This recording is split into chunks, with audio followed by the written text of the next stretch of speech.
안녕하세요. 말랑말랑 초등역사수업연구소 박주현 선생님입니다.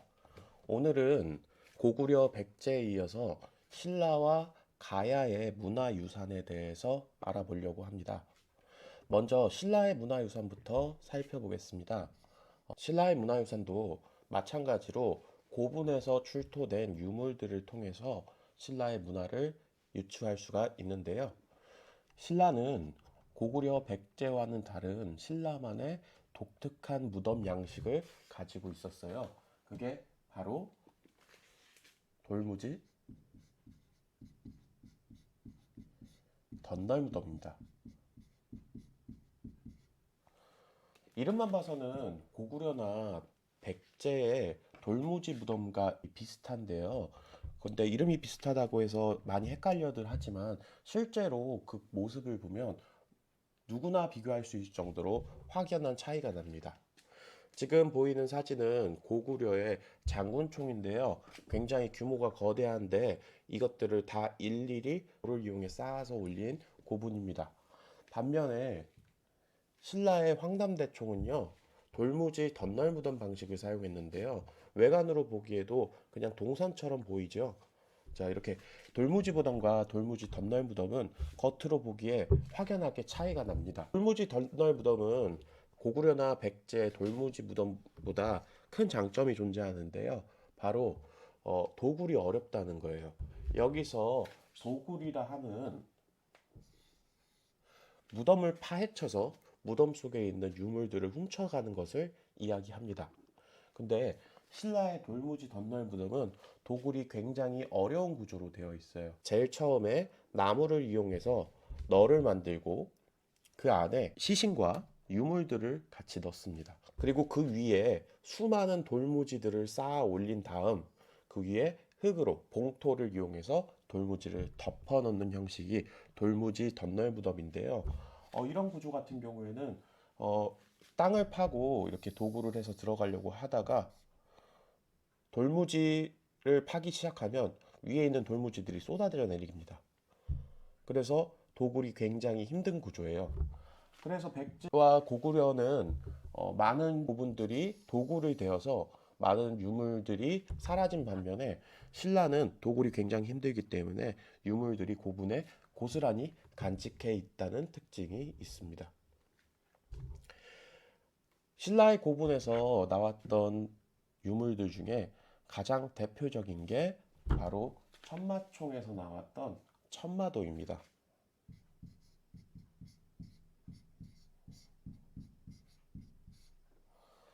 자, 천마도는요, 하늘을 나는 말이 그려져 있는데요.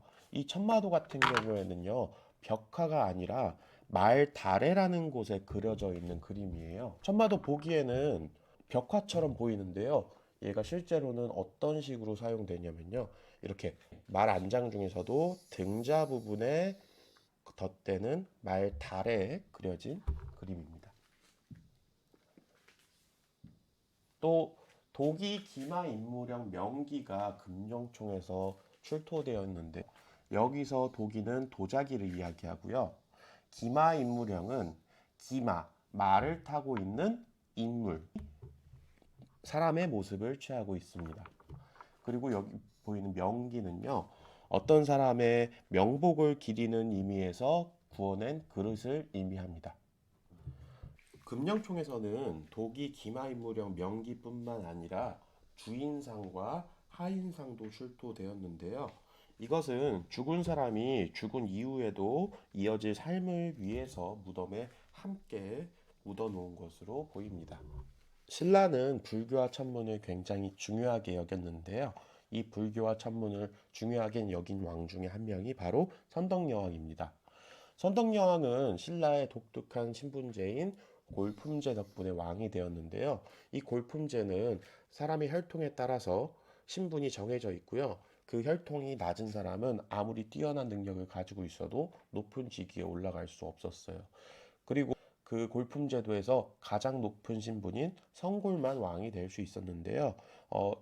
이때 당시에 선덕여왕 외에는 성골인 사람이 없었기 때문에 여성임에도 왕이 될 수 있었던 왕 중에 한 명입니다. 선덕여왕은 황룡사 9층 목탑을 지었는데요. 이 황룡사 9층 목탑은요, 호국 불교 사상을 가지고 있어요.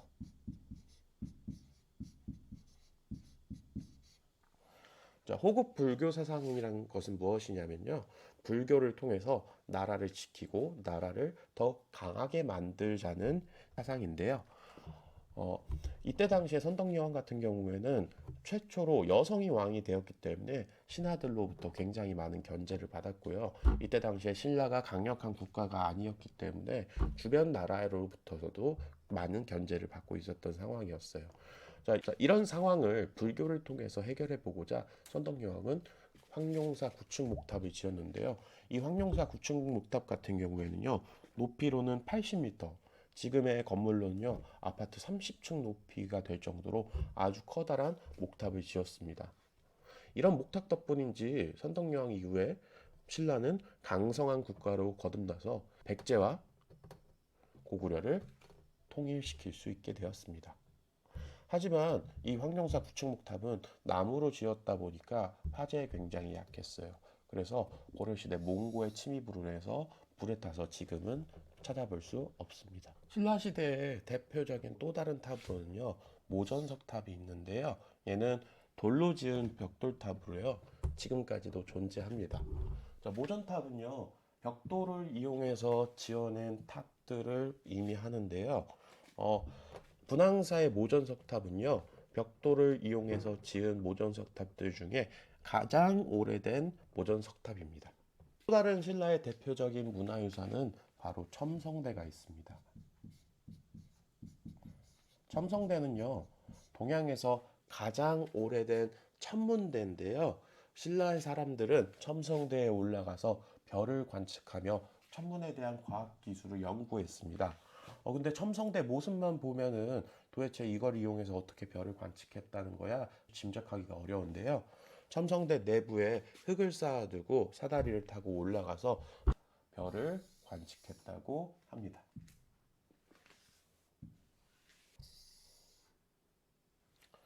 신라는 다른 나라들과 교류도 굉장히 많이 했는데요. 어, 다른 나라와 교류했던 대표적인 흔적들이 바로 계림묘 황금보검입니다. 모양이 마치 뭐 중동에서 건너온 것처럼 생겼어요. 저, 학자들이 키르기스탄 지역에서 중앙아시아 지역에서 만들어져서 신라까지 넘어왔다고들 판단을 하는데요.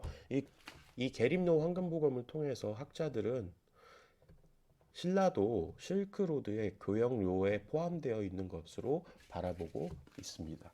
또 황남대총에서는 유리 제품들도 많이 나왔는데요. 그 유리 제품들 중에 한 가지가 바로 봉수형 유리병입니다.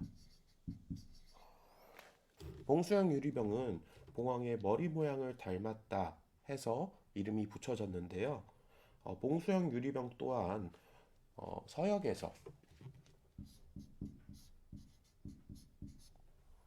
실크로드를 통해 신라로 들어왔다고 추측이 되고 있습니다. 다음은 가야의 문화유산입니다. 가야의 문화유산은 가야에서도 가장 강력한 두 국가였던 금관가야의 김해 지역과 대가야의 고령 지방에서 많이 출토가 되고 있습니다. 주로 철로 만든 것들이 많이 나왔는데요. 철제 갑옷과 투구, 말 갖춤 등이 출토되었습니다. 당시에는 철은 굉장히 중요한 자원 중에 하나였는데요. 가야에서는요, 철을 화폐처럼 사용하기도 했어요. 이렇게 화폐처럼 물건을 사고 파는 데 사용한 철을요, 덩이쇠라고 불렀습니다.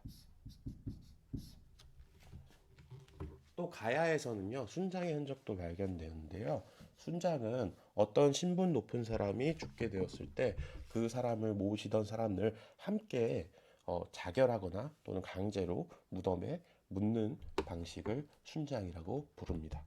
가야는 도자기도 굉장히 많이 발달했는데요.